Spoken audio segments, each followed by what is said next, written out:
Hi there, Nicholas Campin here from First Formations, and welcome to another episode of Whiteboard Thursday, where we provide advice on a wide range of business and company matters. If you find this video useful and you enjoy it, please give us a like and share it with your friends and colleagues. But for now, let's get started. Today I want to discuss the subject of a late confirmation statement. Now, while it is important to ensure your confirmation statement is submitted on time, forgetting to do so does occasionally happen. However, the important thing in these cases is not to panic. Yes, missing the filing deadline can cause various problems for a limited company, but fortunately, there are no automatic financial penalties. So just make sure that it is submitted to Companies House as soon as possible. In this video, we provide advice and support on filing a confirmation statement, how to avoid filing late, and we also consider some of the negative consequences for failing to comply with the filing obligations. Now, first of all, what is a confirmation statement? Well, limited companies are legally required to submit a confirmation statement every year to Companies House. Previously known as the annual return, a confirmation statement must be filed by all companies, including those which are dormant or non-trading. Essentially, company officials are required to check and verify that the information held by Companies House is accurate and up to date once every 12 months. This 12-month period is known as the review period. Even if nothing has changed during the review period, it is still necessary to file a confirmation statement. To avoid the problems which can arise from filing a late confirmation statement, it is important to meet the submission deadline in each review period. Now let's establish what the deadline is for submitting a confirmation statement. So with this, it is important to ask the question, is your confirmation statement actually late? To find out, you need to understand two key dates, the first of which is called the confirmation statement date, sometimes known as the made-up to date. The confirmation date is the date at which your confirmation statement should be correct up to. The information submitted should reflect the company's position for the period between the date of your last confirmation statement, or the date of incorporation, whichever is sooner, and your next confirmation date. That is the review period. A confirmation statement can also be filed early during the review period. However, submitting it early will automatically trigger the beginning of the next 12-month period. In other words, the review period resets and your next confirmation date will be 12 months after the last confirmation date that you submitted.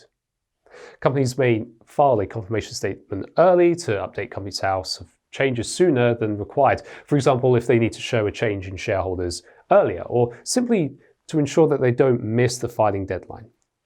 Now, on the other hand, the second date that you need to keep in mind is what's called the filing date. The filing date is the last date at which your confirmation statement can be submitted. That is your deadline, and it is 14 days after the confirmation statement date. So you have 2 weeks from your confirmation date to submit it. Your confirmation statement is only overdue if it has not been filed by the filing date. Let's look at a couple of examples of when confirmation statements should be submitted. In the first example, a company has been incorporated on the 1st of April 2020. The review period begins on the 1st of April 2020 and ends on the 31st of March 2021. Therefore, the confirmation statement must be filed by the 14th of April 2021 at the latest. Then we have a company that was formed on the 1st of April 2020 again, and as in the first example, the review period begins on the 1st of April 2020 and ends on the 31st of March 2021. But in this case, the company decides to submit a confirmation statement early on the 1st of January 2021. This means that the next review period will run from the 1st of January 2021 to the 31st of December 2021. So the next confirmation statement must therefore be filed on the 14th of January 2022 at the latest. You should note that if a confirmation statement is submitted late, this will not change the 12-month review period. Unlike an early submission, filing a late confirmation statement has no effect on the review period. Now, an easy way to check your company's confirmation date and filing date is on Companies House service. And to do this, go to the Companies House service website, search your company name in the search bar and select it from the results. And then under the Overview tab, you'll see a section marked in the bottom right called Confirmation Statement. This will tell you when your next confirmation date is and when it is due. Next, let's consider what happens if you file a late confirmation statement. And as I said, the good news is there are no automatic financial penalties for missing your confirmation statement deadline. However, that doesn't mean that filing it late is consequence-free. Normally, an automatic warning will be issued by Companies House stating that the late confirmation statement must be submitted ASAP.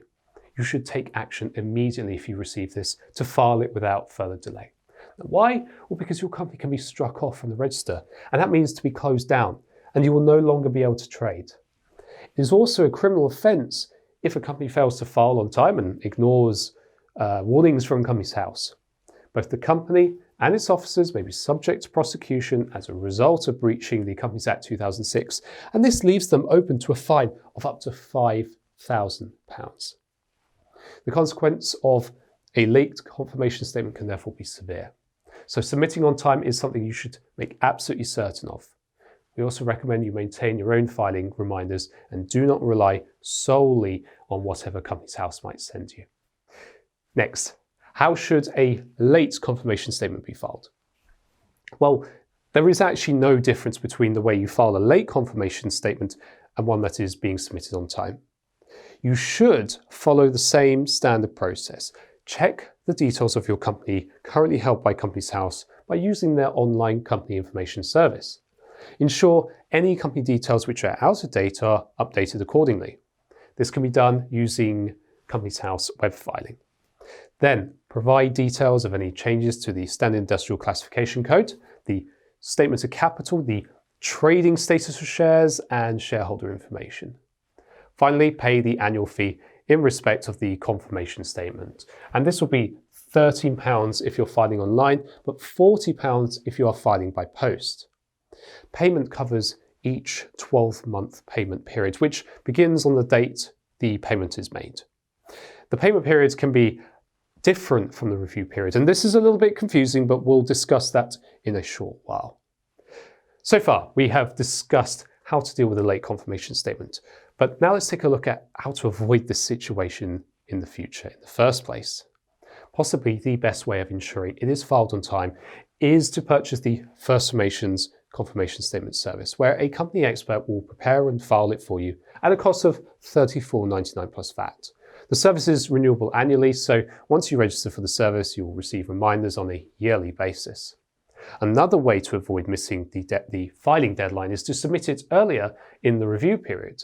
Doing so also ensures that a last-minute rush is avoided.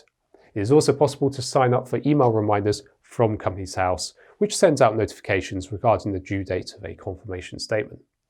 Using confirmation statements routinely to update certain company information where necessary is good practice and can help avoid leaving things until the last minute. Company details, which can be updated via a confirmation statement, include the principal business activities or standard industrial classification codes, the statement of capital, trading status of shares, and shareholder information. It should be noted that other changes will also require separate forms to be completed and submitted to Companies House. This includes your registered office address, single alternative inspection location, people with significant control, company directors and secretaries, and more. Now, earlier, I briefly mentioned the payment period for a confirmation statement, but what exactly is this? There is an annual fee which must be paid in respect of confirmation statement filings. The payment period for this annual fee is considered separately from the review period. For newly formed companies, the payment period is 12 months from the company incorporation date, whilst for older companies, the payment date or period is 12 months from the date of the last payment. Multiple confirmation statements can be submitted in the payment period covered by the annual fee, and the annual fee only needs to be paid with the first confirmation statement in each payment period. It's a bit confusing, but let's take a look at an example. Company ABC is registered on the 1st of January 2021. The payment period starts on the 1st of January 2021 and ends on the 31st of December 2021. Company ABC decides to file their first confirmation statement on the 30th of September 2021. At this point, they must also pay the annual fee in respect of their payment period. The company directors then decide to submit a second confirmation statement on the 1st of December 2021. This time, no fee is payable, as the payment period is still covered by the first fee which was paid. The company submits their next confirmation statement on the 5th January 2022. The annual fee must be paid again at this point. And there you have it. So today we have covered what to do if your confirmation statement is late and how to avoid missing that all-important deadline. If you have any questions, please leave a comment in the section below. In the meantime, be sure to subscribe to our channel to get more advice on limited companies, reporting requirements, and tax obligations. We're always happy to hear from you, and we cannot wait to help. Until next time, cheerio.